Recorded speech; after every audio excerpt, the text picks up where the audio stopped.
Lorsque l'on commence à s'intéresser à l'investissement immobilier, on pense très souvent au studio. On va donc voir dans cette vidéo si le studio est vraiment le type d'investissement qu'il vous faut. Salut les investisseurs intelligents, c'est un plaisir de vous retrouver aujourd'hui dans cette toute nouvelle vidéo dans laquelle nous n'allons parler que du studio. Pourquoi on ne va parler que du studio? Parce que lorsque j'étais au tout début de mon intérêt pour l'investissement immobilier locatif, je ne regardais que les biens immobiliers que je pouvais m'offrir. Il y avait donc les places de parking et les studios.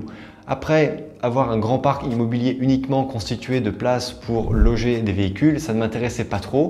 Or, les studios ont commencé déjà à toucher au local à usage d'habitation et je trouvais qu'ils présentaient un peu plus d'intérêt. Je ne suis pas du tout là à dénigrer le parking. Il y a des investisseurs qui ont des centaines de places de parking et qui sont des rentiers très profitables. Mais moi, je voulais plutôt investir dans des biens dans lesquels j'aurais pu moi-même vivre. Et lorsque l'on commence à s'intéresser de près aux studios, on s'aperçoit principalement d'une chose, c'est qu'il y a beaucoup de concurrence lorsqu'il faut acheter un studio. Pourquoi? Parce qu'il y a naturellement beaucoup plus de monde qui peuvent acheter un bien immobilier à 50 000 euros que de personnes qui peuvent acheter un immeuble de rapport à 500 000 ou 1 million d'euros.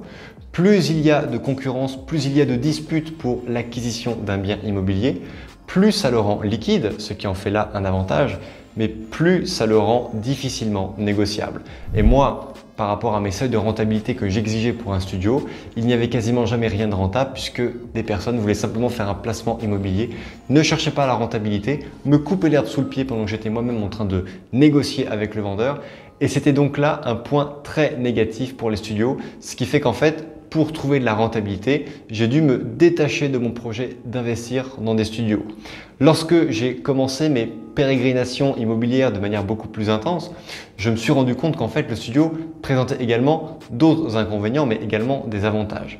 Un autre inconvénient, c'est que les studios sont loués majoritairement de façon meublée, donc les personnes viennent et repartent assez rapidement. Il y a donc une grande volatilité du locataire et comme je souhaitais au début investir dans des studios loin de ma ville de résidence, j'aurais été contraint et forcé de mettre en gestion locative le studio que j'allais louer.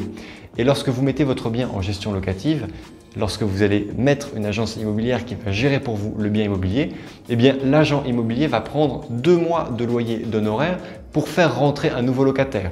Il va en faire payer un à vous, le propriétaire, mais il va également faire payer un nouveau mois de loyer au locataire entrant.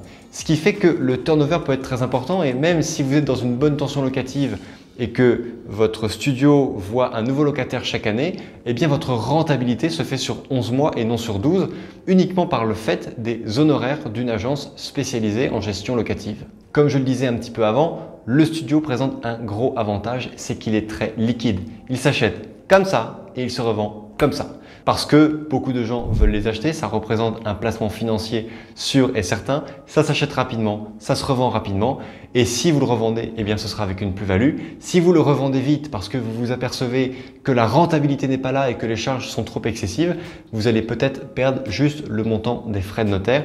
Vous devez donc, avant de vous engager, vous assurer une épargne de sécurité pour ne pas perdre trop d'argent et surtout ne pas vous mettre dans le rouge financièrement. Maintenant, si votre choix c'est de maximiser le profit sur votre studio, je vous propose d'opérer de la manière suivante. Vous pouvez très bien mettre un locataire du mois de septembre au mois de mai avec un bail mobilité. Par exemple, un étudiant qui vient pour faire un cursus scolaire d'une année, il vient pour faire une licence par exemple, il va intégrer son école fin septembre, début octobre et il va la quitter à l'époque des examens au mois de mai. Mais juin, juillet, août, eh bien là, vous pourrez louer cet appartement en location courte durée et faire grimper de manière drastique votre rentabilité sur les mois estivaux. Certes, ça demandera plus de travail, de gestion, d'entrée, sortie, de ménage, de gestion des draps, d'appels téléphoniques, etc., etc. Mais quoi qu'il arrive, si vous faites du bail mobilité plus du bail de location courte durée sur les mois d'été, eh bien vous allez faire grimper votre rentabilité. Si vous voulez estimer un petit peu la rentabilité que peut avoir le bien immobilier que vous convoitez, je vous conseille très fortement de télécharger le calculateur des investisseurs intelligents que je vous mets juste ici. Il y a un lien en description de cette vidéo, juste sous cette vidéo. sur lequel vous cliquez et je vous envoie ce tableau avec des vidéos qui vous expliqueront comment parfaitement le renseigner. Vous allez voir comment provisionner les charges, vous allez voir comment prévoir les assurances, comment prévoir les frais notaires, comment prévoir absolument tout. C'est un véritable cadeau que je vous fais et si vous maîtrisez ce tableau, si vous maîtrisez tout l'environnement financier qui gravite autour d'un bien immobilier, je vous garantis que vous allez forcément réussir votre opération.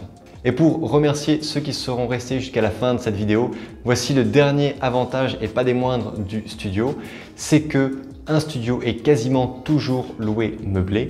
Et qui dit louer meublé dit que vous pouvez très bien le louer sous la forme juridique du loueur meublé non professionnel au régime réel. Lorsque vous allez louer meublé, vous pouvez soit être en micro-BIC ou en BIC réel. Micro-BIC, ça veut dire que vous allez déclarer tous vos revenus et vous n'allez être fiscalisé que sur 50% d'entre eux car les 50% restants vont être les charges dues au mobilier, à la gestion locative, etc. etc. C'est un petit peu tous les frais. On fait une cote mal taillée, on dit qu'il y a 50% de frais.